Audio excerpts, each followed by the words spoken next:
도널드 트럼프 미국 대통령이 북대서양조약기구, 즉 나토 회원국의 방위비 지출 인상이 자신의 덕이라며 자화자찬했습니다. 하지만 실상은 달랐습니다. 트럼프 대통령 취임 전부터 이미 일부 국가가 방위비 지출을 늘려온 것으로 나타났습니다. 트럼프 대통령은 지난 2일 자신의 트위터에 내가 취임한 뒤로 나토 동맹들이 자신의 임무를 다하는 숫자가 2배 이상 늘어났다고 주장했습니다. 자신이 나서서 나토 회원국들의 국내 총생산 대비 방위비를 늘리라고 압박한 덕에 이들 국가가 방위비를 증액했다고 자화자찬한 것입니다. 하지만 3일 미국 외교 전문 매체인 포린 폴리시에 따르면 나토의 여러 회원국이 트럼프 대통령이 취임하기 2년 전인 2015년부터 국방 예산을 늘려가기 시작한 것으로 확인되었습니다. 나토 회원국이 GDP 대비 방위비를 늘린 것은 냉전 종료 이래 처음 있는 일로 포린 폴리시는 2014년 러시아의 크림반도 강제 병합이 그 계기가 됐다고 분석했습니다. 바로 그해 나토 회원국들은 2024년까지 GDP 대비 방위비를 2%까지 늘리기로 약속했습니다. 트럼프 대통령은 국방 예산이 GDP 대비 2%에 미치지 못하는 국가들을 나토의 빚을 진 국가처럼 묘사하며 압박을 가하고 있습니다.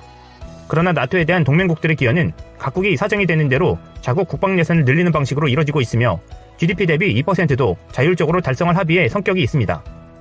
29개 나토 회원국 가운데 이 방위비 가이드라인을 충족하거나 이를 달성한 국가는 9개에 불과한 실정입니다. 하지만 몇몇 회원국이 공격적으로 방위비를 늘려나가고 있어 이 숫자는 더욱 늘어날 것으로 보입니다. 불가리아, 리투아니아, 라트비아는 지난 5년 새 국방비를 2배로 증액했으며 루마니아, 폴란드, 라트비아, 리투아니아는 국방에 매년 GDP 대비 2%의 예산을 배정하는 안건을 국회에서 발의해 통과시켰습니다. 특히 불가리아 같은 경우 국방 예산을 꾸준히 늘리며 올해 기준 GDP 대비 방위비 비율이 미국 3.42%에 이어 두 번째로 높은 3.25%를 기록했습니다. 2014년에 비하면 무려 146.21% 증가한 것입니다. 서유럽에선 룩셈부르크가 5년 새 47.37% 증액했습니다. 네덜란드, 독일도 대폭 확대했습니다. 독일은 지난달 2031년까지 2% 가이드라인을 맞추겠다고 공언한 바 있습니다. 트럼프 대통령이 자국에 실제로 돈이 들어오는 것이 아님에도 나토 동맹국들의 국방 예산 확대를 압박하는 것은 자국 방산업체 이익 때문이라는 관측도 나오고 있습니다. 동맹국들을 비용 관점에서 바라보는 트럼프에게 동맹국은 곧 좋은 거래처인 것입니다. 따라서 군사동맹국들이 국방 예산을 늘리면 무기의 호환성이 강조될 수밖에 없는 구조에서 미국의 무기를 사게 될 가능성이 큽니다. 실제로 2014년 대비 방위비 증가율이 가장 높은 불가리아는 지난 7월 미국으로부터 F-16 전투기 8대를 16억 7천만 달러, 하나 약 1조 9,941억 원에 구입하기로 했습니다. 미국은 2018년 독일과 프랑스가 국방 예산 증액을 약속하며 유럽 자체의 무기산업 육성안을 제시하자 나토 기여도가 높아짐에도 오히려 반발한 바 있습니다. 트럼프의 속내가 드러나는 행동이었습니다. 결국 전 세계 동맹국들을 상대로 자국 무기산업을 위한 비즈니스만을 하고 있다는 비판에서 자유로울 수 없는 상황입니다. 트럼프에게서 세계 최강국의 수장다운 대인배의 면모를 기대하는 것은 무리일까요? 진정한 동맹관이 무엇이며 세계 평화를 위해 미국이 할 수 있는 역할에 대해 트럼프를 코치해줄 참모들이 필요한 시점입니다. 미중 무역 전쟁이 끝날 기미가 보이지 않고 있습니다. 윌버러스 미국 상무장관이 10월까지 중국과의 무역 합의가 최종 도출되지 않으면 1,560억 달러 중국 수입품에 15% 관세 부과를 강행할 것이라고 밝혔습니다. 미국은 끊임없이 중국을 압박하고 있고 트럼프는 전 세계 국가들에게 중국 화웨이 제재에 동참시키려고 하고 있습니다. 그런데 지금 중국 화웨이가 미국을 깜짝 놀라게 만든 소식이 들려왔습니다. 화웨이가 출시한 새로운 스마트폰 메이트 30에 미국산 부품이 하나도 없다는 것이었습니다. 지금까지 화웨이는 퀄컴 등 미국산 칩을 주로 사용했지만 블랙리스트 제재 이후 네덜란드 NXP 반도체, 화웨이의 반도체 자회사인 하이실리콘 등으로 부품 조달처를 바꾼 것입니다. 미국의 반도체 없이는 스마트폰을 만들 수 없을 거란 예상과 달리 화웨이는 미국 없이도 스마트폰을 버젓이 만들어낸 것입니다. 이 때문에 지금 트럼프가 오히려 화웨이의 기술 자립을 도와준 것이 아니냐는 얘기까지 나오고 있습니다. 이 소식이 전해지고 미국의 반도체 회사들의 주가가 출렁이며 큰 타격을 입을 것으로 예상되고 있습니다. 화웨이는 더 나아가 세계 1위 스마트 업체 자리를 넘보며 삼성전자에 도전장을 냈습니다. 시장조사 전문업체 카운터포인트 리서치 등에 따르면 전 세계 스마트폰 시장은 지난 3분기 기준으로 삼성이 21%의 점유율로 1위를 지키는 가운데 화웨이가 18%로 바짝 추격하는 구도입니다. 애플은 12%에 그친 것으로 집계되었습니다. 화웨이는 내년도 스마트폰 출하량 목표를 올해보다 20% 늘어난 3억 개로 잡았습니다. 화웨이의 런정페이는 최근 미국 CNN 방송 인터뷰에서 화웨이가 미국의 제재에도 세계 1위 스마트폰 업체로 성장할 수 있다며 자신감을 드러낸 바 있었습니다. 미국도 이런 화웨이의 움직임에 반격에 나섰습니다. 지난 2일 마이크 폼페이오 미 국무장관은 유럽 동맹국들을 대상으로 화웨이와의 협력 중단을 촉구했습니다. 그는 유럽 국가들이 그들의 중요한 인프라에 대한 통제권을 화웨이에게 넘겨주지 않는 것이 중요하다며 화웨이는 중국 인민해방군과 연계를 유지하고 있고 네덜란드, 체코, 폴란드에서의 스파이 활동에도 연루돼 있다면서 독일, 이스라엘, 영국, 미국에서 외국 경쟁자들의 지식 재산권을 훔친 혐의를 받고 있다고 지적했습니다. 그러면서 공정하게 경쟁하는 합법적인 행위자들을 대표하는 기업으로 삼성을 꼽았습니다. 많은 것이 위태로운 상황인 만큼 신뢰할 수 있는 삼성과 같은 기업과 협력하라는 것이었습니다. 폼페이오 장관이 이날 화웨이를 비난하면서 삼성 축쳐 세우기에 나선 것은 트럼프 대통령이 애플을 지원 사격하며 삼성에 대한 견제성 언급을 해온 것과 미묘하게 대비된다는 지적도 나오고 있습니다. 하지만 삼성을 언급한 것은 화웨이를 대신해 선택할 수 있게 만드는 능력을 삼성이 가지고 있기 때문인 것으로 보고 있습니다. 삼성은 올해 1분기 세계 5G 네트워크 장비 시장에서 36%로 1위를 차지했습니다. 지난해까지 네트워크 시장이 강자였던 화웨이를 밀어내고 있는 것입니다. 업계에서는 중국이 5G 네트워크 인프라 투자에 나서 기존 점유 기업들과 연을 끊어야 할 변수가 나오지 않는 이상 삼성이 5G 네트워크 시장에 자리 잡기는 쉽지 않을 것이라고 전망했습니다. 그런데 지금 화웨이와 연을 끊어야 할 변수가 등장한 것입니다. 미국과 중국의 무역 전쟁으로 트럼프가 앞장서서 그 연을 끊으려고 하고 있는 것입니다. 하지만 지금 유럽은 미국의 의도대로 움직이지 않고 있습니다. 이 같은 이유는 유럽의 많은 국가들이 이미 화웨이와 5G 장비 공급 계약을 맺었기 때문입니다. 이에 트럼프는 폼페이오를 앞세워 유럽 국가들에게 화웨이 제재에 동참하라고 압박하며 나토 회원국인 유럽 각국들에게 방위비 인상을 얻어내었습니다.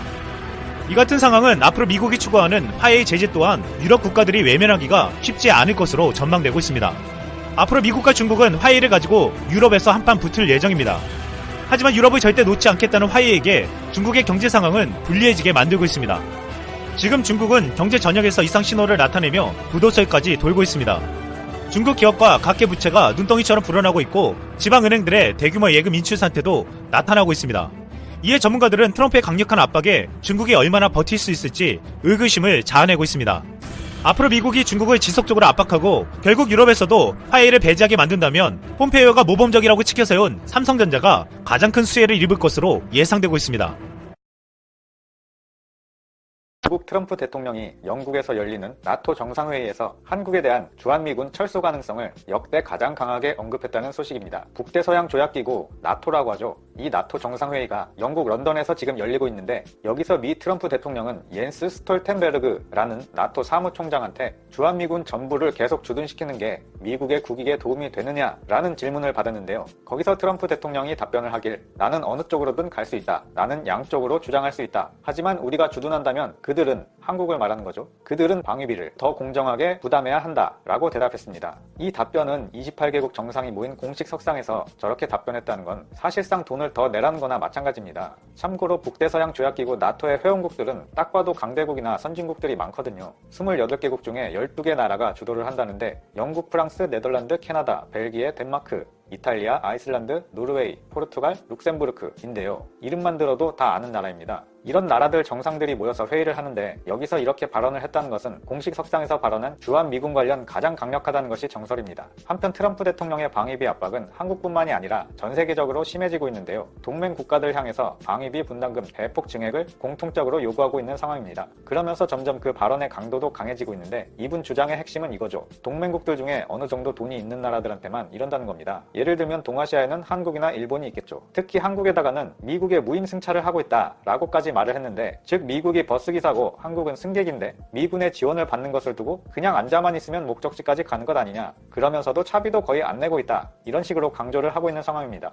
그런데 이 트럼프 대통령의 생각과는 반대로 미국 의회 쪽과 미국 언론에서는 서로 다른 주장을 하고 있는 점이 중요한데요. 그 주장은 오히려 그런 식으로 방위비를 압박할수록 전 세계 사람들은 미군은 그냥 본인들 필요에 의해서 돈 받고 도와준다. 미국은 전 세계의 용병이다. 이런 이미지만 강해진다는 것이죠. 그래서 오직 돈이 우선된다는 느낌을 주다 보면 동맹국 간의 신뢰가 깨질 수도 있다. 라는 의견이 내부적으로도 많이 나오고 있는 상황입니다. 그럼에도 불구하고 트럼프는 나토 정상회의에 가서 주한미군의 주둔을 지속하고 싶으면 미국의 요구에 맞게 따라야 한다. 한국이 방위비를 지금 수준보다 더 높게 분담하라는 식의 언급을 했고 미국이 원하는 만큼의 충분한 인상폭이 반영되지 않을 경우에는 주한미군은 어느 쪽으로 갈지 알 수가 없게 된다. 라고 말했습니다. 즉 돈을 더 안 내놓으면 마음대로 할 것이다. 라는 거죠. 이 발언은 지금까지 주한미군과 방위비 관련 발언 중에 가장 강하면서도 직접적인 발언이라는 동향이지만 하지만 진짜로 이 말대로 현실화될 가능성은 낮다라고 생각이 됩니다. 왜냐면 예전부터 그분은 그랬지만 예를 들어 어차피 취소될 사안이 있다고 할 때 그냥 알았다 내가 너무 나갔다 이런 식으로 말을 하지 않아요. 내가 잘못했으니 발언을 철회할게. 절대로 이렇게 안 하고 일단 허세부터 부리고 막말도 먼저 일단 지르고 나서 나중에 가서 자기가 큰 선심 쓰듯이 슬그머니 철회를 하는 경우가 많거든요. 물론 제 개인 생각뿐만이 아니라 그 근거로는 내년에 재선을 앞두고 있는 트럼프 행정부인데 이 와중에 미국 언론과 의회마저도 이 의견에 호의적이지가 않다는 점이고요. 아니죠. 동의만 안 하는 게 아니라 오히려 반대의 입장을 가지고 있죠. 참고로 미국 국방위원장과 미 국회 하원에 있는 외교위원장은 지금도 방위비가 너무 높다. 오히려 과중한 부분은 낮춰야 한다. 라고 말할 정도입니다. 그리고 극동아시아 지부에 북한이나 중국을 막을 만한 제대로 된 동맹국은 한국이랑 일본 두 나라밖에 없는데 둘 중에 한 나라라도 미군이 철수해버린다면 북한과 중국의 힘은 더욱 커질 것이다 라고 말했습니다. 하여튼 요약하자면 대통령 혼자 독구다이로 밀어붙이기에는 너무 반대 여론이 많고요. 방위비 좀 더 받겠다고 고집부리다가 자기 자신이 선거를 앞두고 집중포화를 맞게 될 것인데 저분이 기업가 마인드가 상당하고 이해타산에 밝은 분인데 자기 손해보는 행동은 하지 않을 것 같습니다. 한국과 미국 아니면 미국, 일본 이런 동맹들끼리 국제적인 안보에 대해서는 힘을 합쳐서 공동대응을 해도 모자를 판에 이런 중요한 시기에 오히려 돈을 더 내라고 갈등을 불러일으키고 균열을 내는 발언을 해버렸는데요. 아직 나토 회의가 안 끝났고 며칠 동안 한다니까 지금이라도 빨리 철회해야 할 것이라고 생각합니다. 그런데 여기까지 얘기하고 보니 아까 미국이 버스기사다라는 얘기를 했었는데 버스기사는 손님이 돈을 안 내고 안 타버리면 기사님도 일자리를 잃게 되는데 말입니다. 먹고는 사셔야죠. 버스요금 무리하게 올리려다가 본인한테도 막대한 손해가 생길 수도 있을 것 같습니다. 여기까지 미 트럼프 대통령이 영국에서 하고 있는 나토 정상회의에서 주한미군 철수 가능성을 가장 강력하게 언급했다는 소식 전해드렸습니다. 끝까지 시청